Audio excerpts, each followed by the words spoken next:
Hello, everyone. Thanks so much for logging on to CBSDenver.com alongside Romy Bean. I am Michael Spencer. Romy, I don't know about you, but I have lost count of what training camp day this is. I think we're in double digits by now. Yeah, you know who else has lost track is the players. Last week, asked Shelby Harris, you're looking forward to the Saturday game against Minnesota, and he was like, no, that's a lifetime away. So today I asked, does it feel any closer? And he had the same answer, no. Oh, it's Wednesday? It feels like it's a lifetime away. So these guys are kind of just taking it day by day. The game's not really even on their radar just yet. And I feel like for us being out here covering them, and maybe even for the fans too, it's like, okay, we want to see them get in these preseason games. And we know obviously for the first teamers, they're not going to play very much on Saturday against Minnesota. But I asked Case Keenum about that. I said, is there a feeling in the locker room like, hey, let's get to Saturday, let's get some games? And he said, no, not really. We're kind of taking it day by day and using every day as the opportunity to get better, which I guess is what you want from your quarterback. But for the media and the fans, I think we're ready to get to some actual games. A couple of injuries we want to update you on. Menelik Watson was out today. He's got a pec injury. Vance Joseph didn't seem too concerned about that, but obviously with an offensive lineman and as much as you're reaching, the pec can turn into something. Todd Davis left practice. He took a helmet to the sternum. Vance Joseph didn't seem too concerned about that. One of the injuries they are a little bit concerned about is on the defensive line. And you got a guy in Clinton McDonald who's dealing with a shoulder injury.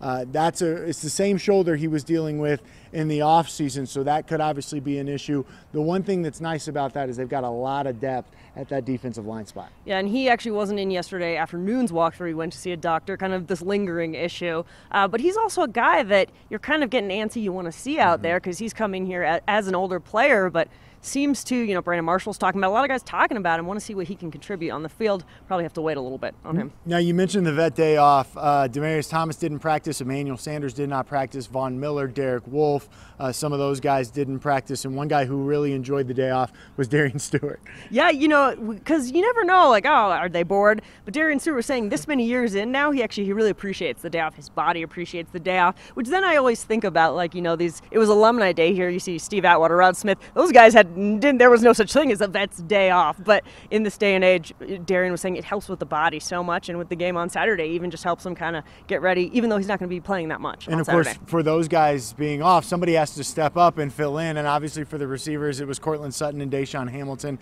And they continue to get positive reviews, both from Vance Joseph and from Case Keenum. And on the defensive side, a guy like Will Parks, who obviously has played some football over the past 2 seasons here with the Broncos, another opportunity for him to get some more reps. And Will was saying since he's been a rookie, he's been excited for that day off. He referred to when he was a rookie and TJ Ward was here, and he was so excited that he was off because it was more reps. And really, that's all it is. But it's that mentality of going in and just excited to get more reps. And this rookie class, they're not rattled easily. You ask them, and they all kind of have the same answer. They're same thing, just excited to get in there and get more reps and show what they're worth. So everyone's in that competition mentality right now, which is where you want them to be. And now we need them to hurry up and press fast forward and get to Saturday. That's what I want them to do, at least. The Broncos still have one more training camp practice that is open to the media and to the public. That'll be on Thursday morning at 9:30, and then of course they will begin the preseason when the Minnesota Vikings come to town on Saturday evening, I should say. Of course, we'll have you covered on Saturday afternoon leading up to that one at 5 o'clock. Jeff Legwold going to join us in the 5:30 hour to break down what he expects to see on Saturday as the Broncos kick off the preseason. Of course, keep it locked right here on CBSDenver.com. You can follow us on Twitter at Romy_Bean, at MichaelCBS4. We will keep you up to date as the Broncos get set for their first preseason game coming up in just a couple of days. That's going to do it for now. Thanks so much for logging on. Ow, that hurt. To CBSDenver.com. Touchdown. That's a lot heavier than I thought it was, too. Oh, it is. It's like weighted there at the